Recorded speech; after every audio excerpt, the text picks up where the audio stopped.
Ada salah penanganan kalau menurut versi dari keluarga Peggy. Gimana Mabes Polri merespon itu? Baik, terima kasih atas kesempatan Mas Budiman. Sebelumnya saya ngasih hormat dulu sama ini ada senior saya, ada guru saya Pak Ugroseno, izin Bapak. Ini ada guru saya Pak Sujatiro, Pak Jiwa izin, Mas Indragiri, dan para pengacara sekalian. Bagi kami dengan adanya upaya dari pengacara Peggy untuk mengajukan pra-peradilan, itu adalah langkah-langkah konstitusional yang dilindungi oleh undang-undang. Dan Polri sangat menghormati itu sebagai langkah untuk menguji apakah benar yang dilakukan oleh penyidik dalam penetapan tersangka Peggy tersebut. Kalau tadi disampaikan bahwa tidak ada alat bukti atau alat buktinya tidak mencukupi ataupun mungkin tidak ada relevansinya dengan perkara, itu kan boleh saja. Dan itu sah-sah saja. Karena apa? Karena ini bukan ruang persidangan. Sedangkan penyidik menyiapkan alat bukti itu nanti untuk kepentingan penyidikan yang nantinya akan diuji oleh JPU atau kejaksaan dan lanjutnya akan diuji di dalam sidang pengadilan. Tentunya penyidik tidak akan segagap itu. Karena kasus ini sebenarnya bukan kasus yang baru muncul demikian saja tidak, tapi prosesnya sudah sangat panjang. Dan 8 tahun itu bukan berarti penyidik itu diam-diam saja, duduk manis dengan pembiaran kasus. Tidak. Ini adalah kasus pembunuhan sadis. Ini adalah kasus pembunuhan yang brutal. Garis bawahi di bawahnya. Brutal dan sadis. Brutal dan sadis. Tadi sore kebetulan kami merilis update kasus masalah Peggy ini. Dan kami sempat baca bagaimana hasil visum.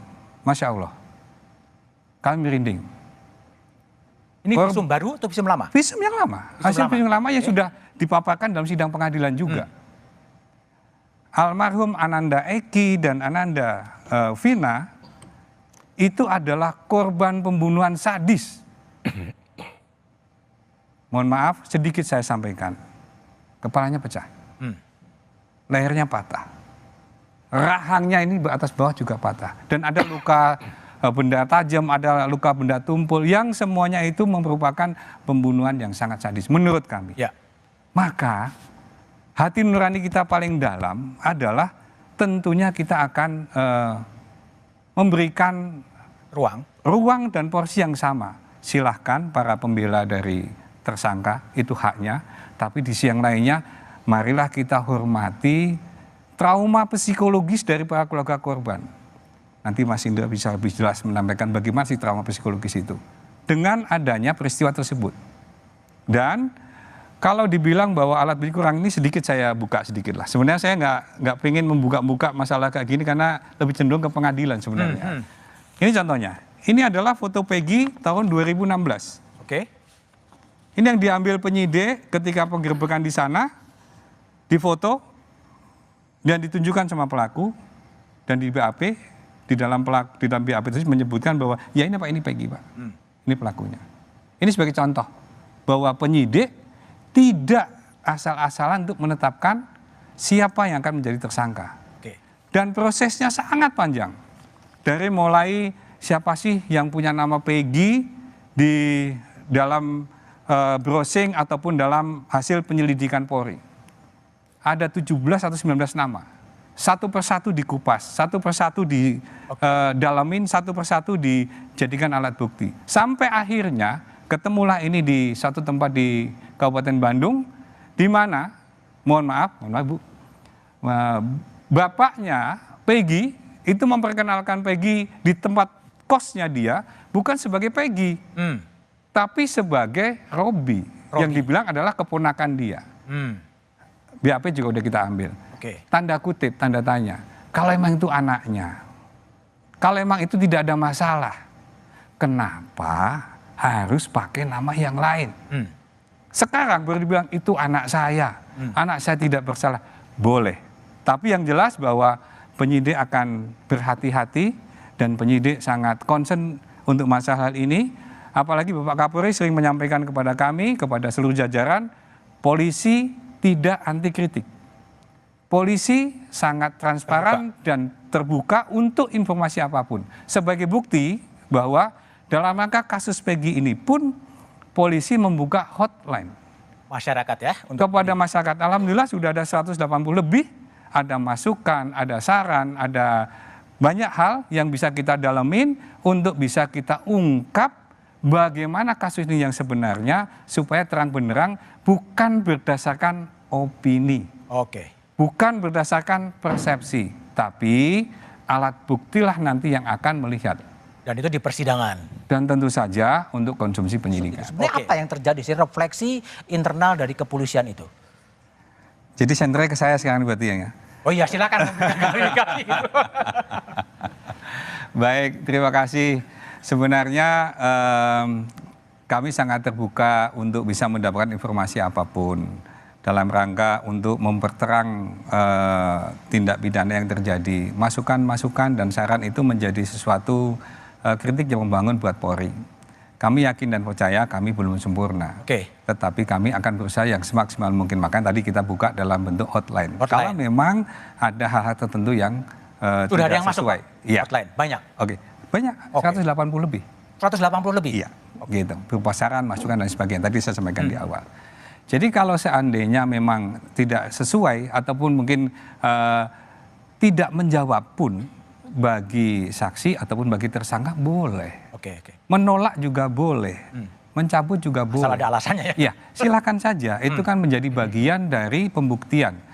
Yang jelas bahwa sebagai garis besar kasus ini tadinya dilaporkan kan laka lantas.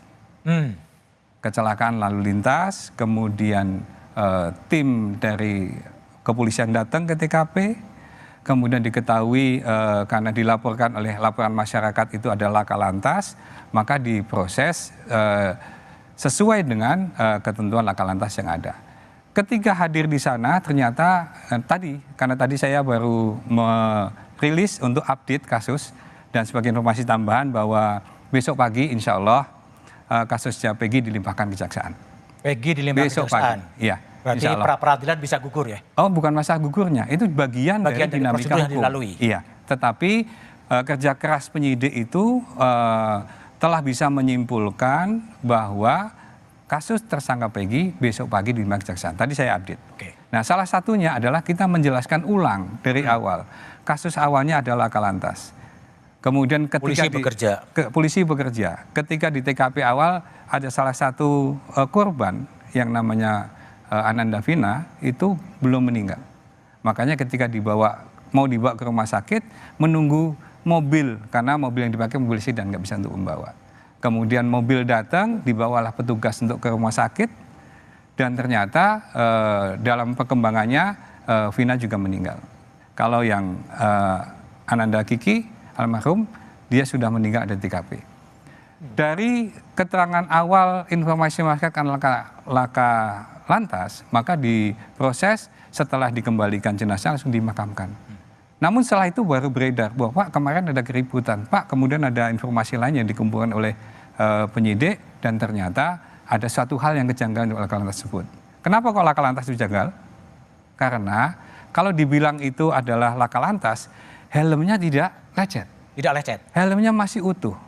Motornya si korban juga tidak ada yang lecet juga? Rusak, hanya lecet sedikit. Kemudian dilihat dari hasil visumnya, masa helmnya nggak pecah, tengkoraknya bisa patah. Tadi yang disampaikan oleh Mas Indra memang tidak salah, karena memang itu di judulnya di dalam hasil visum adalah trauma tumpul. Trauma benda tumpul, oke. Iya, trauma tumpul, tapi ada kelanjutannya. Trauma tumpul pada berupa patah tulang atap tengkorak. Mohon maaf, sebenarnya saya nggak mau menyampaikan ini, tapi ini untuk menambahkan informasi tambahan. Atap tengkorak bagian belakang, bagian depan dan belakang, patah tulang dasar tengkorak, patah tulang rahang atas, patah tulang rahang bawah.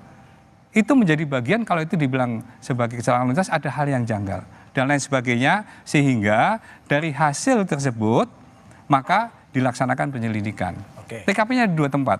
Satu masuk wilayah Polres Kota Cirebon dan satu tempat berkumpulnya masuk ke Polres Kabupaten. Sehingga dilimpahkanlah ke Polda. Proses berjalan, sudah dilaksanakan penyidikan, sudah dilaksanakan penelitian oleh kejaksaan, di kejaksaan juga sudah dinyatakan lengkap, proses sudah divonis oleh pengadilan, dan ini semua diungkap di pengadilan. Oke, Keyakinan baik. hakim adalah pelaku bersalah. Oke, semua terbuka di persidangan nanti Di ya. persidangan dibuka. Oke. Kemudian di pengadilan negeri tidak cukup, dia banding di pengadilan tinggi, Dan sampai demikian Mahkamah halnya sampai ke kasasi, dan tidak hanya cukup di kasasi, yang mungkin belum diketahui oleh teman-teman sekalian, bahwa tersangka yang terlibat kasus tersebut, ada 7 orang itu juga mengajukan gerasi kepada Presiden.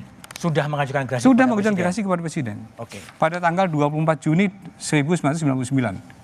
Di mana salah satu syaratnya, dia Akui. membuat pernyataan, 7-7 membuat pernyataan sendiri, salah satunya menyatakan poinnya adalah dia mengakui kesalahannya, Oke. dan merasa menyesal atas perbuatan tersebut karena merugikan pihak keluarga korban maupun keluarganya sendiri. Itu bagian yang utuh dan gerasinya ditolak. Oke. Oleh Gerasinya Bapak Presiden. ditolak. Oke, Pak Sandi mau merespon dulu soal salah alamat dan salah prosedur tadi?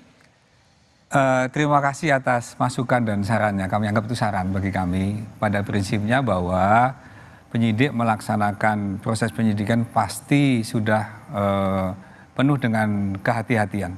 Jadi apa yang dituangkan penyidik dalam BAP dan apa yang produk yang dibuat oleh penyidik, baik itu dalam bentuk BAP maupun dalam bentuk DPO, itu sudah berdasarkan hasil keterangan para saksi, keterangan ahli mungkin, atau mungkin ada alat bukti lainnya yang menguatkan. Jadi bukan asal membuat DPO, kemudian bukan asal menetapkan DPO, tetapi semuanya berdasarkan dari rangkuman alat bukti maupun saksi-saksi yang ada. Baik, mungkin Pak Sandi bisa nggak menjelaskan update perkembangan misalnya pemeriksaan atau permintaan keterangan Propam terhadap Ibtu Rusdiana itu? Kalau Ya. bisa pendek. Baik, terima kasih. Sebelumnya saya mengucapkan terima kasih kepada senior dan narasumber lainnya atas semua syarat dan masukan. Ini adalah suatu kritik yang membangun buat Polri. Oke. Yang ingin kami sampaikan bahwa apa yang dilakukan penyidik tadi sudah melalui proses yang cukup panjang. Dari proses cukup panjang tadi juga sudah diuji di pengadilan. Seperti awal tadi kami sampaikan. Jadi kalau misalnya tadi disampaikan oleh pengacara Mas Saiful. Mas Saiful tadi sampaikan bahwa kenapa kok 2 DPO tadi kok dihapuskan. Jadi kami sudah melaksanakan rilis dan kami tadi sampaikan pada waktu jeda tadi bahwa DPO itu sudah ditetapkan oleh pengadilan, dan dari hasil pengadilan tadi sudah diperiksa ulang atau diperiksa lanjutan oleh penyidik. Dari perkembangannya tadi tidak ada alat bukti yang menguatkan ke sana. Jadi justru kami meminta bantuan dari masyarakat, netizen, dan kalau ada pengacara menyampaikan kalau memang ada alat bukti yang menguatkan 2 DPO lainnya, dengan senang hati akan kita proses. Dan penyidik juga tentu saja akan berusaha untuk semaksimal mungkin mengungkap kalau memang itu ada. Bisa saya merespon? Keterangan dari para saksi dan para pelaku itu menyebutkan tidak demikian. Itu yang pertama. Yang kedua, tadi disampaikan oleh Pak Reza bahwa kenapa kok tidak diuji untuk masalah spermanya, uji DNA ataupun yang lainnya. Jadi perlu diketahui bahwa setelah kasus dinyatakan laka lantas, jenazah ataupun korban sudah dimakamkan. Setelah 3 hari berikutnya baru ternyata ada hasil penyelidikan dari polisi bahwa itu ada dugaan pembunuhan, sehingga dimintakanlah untuk gali kubur.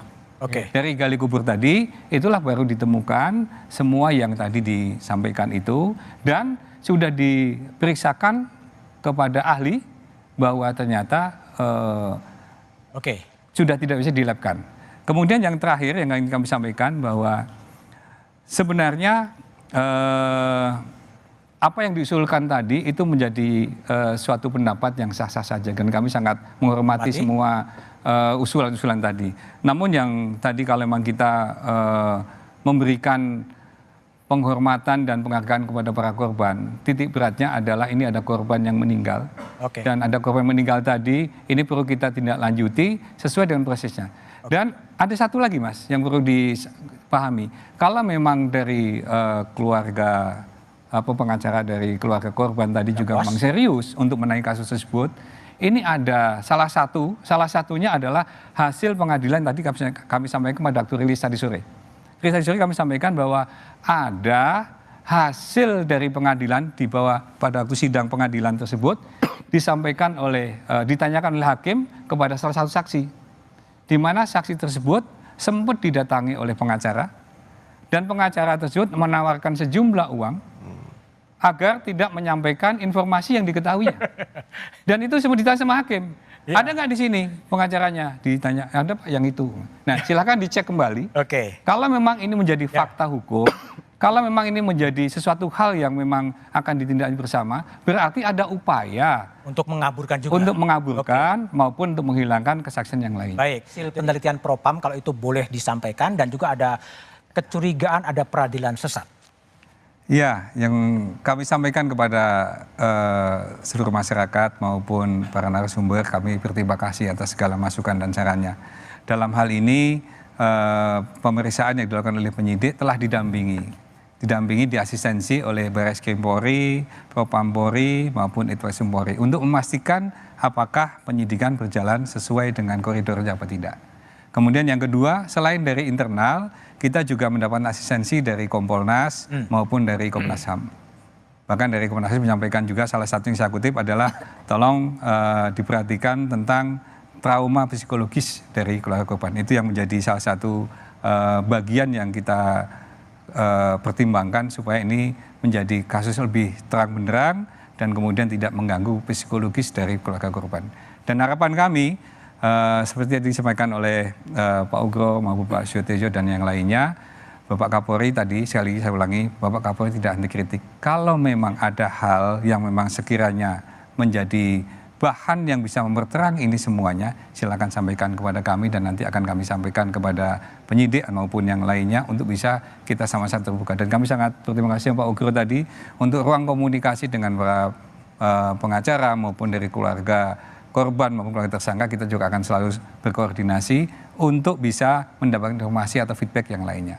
Namun yang jelas bahwa semuanya itu menjadi suatu kesatuan yang tidak bisa dipisah-pisahkan dengan kasus yang sudah terjadi pada 2016 sampai dengan saat ini. Dan kita sangat berharap dengan adanya peristiwa ini bisa memperjelas peristiwa yang terjadi dan kita semua bisa melihat fakta sesuai dengan kebenarannya. Insya Allah semuanya menjadi lebih terang dan menjadi baik lagi ke depan. Tapi kalau betul nggak sih Pak Sandi bahwa Ibtu Rusdiana kemudian diperiksa Propam? Iya benar, jadi yang periksa bukan hanya Propam saja. Yang periksa adalah ada dari Itwasum, ada dari Barreskrim maupun dari Propam. Dan semua sudah diperiksa oleh tim dan hasilnya sedang dibuatkan laporan sampai dengan sedang dibuatkan laporan.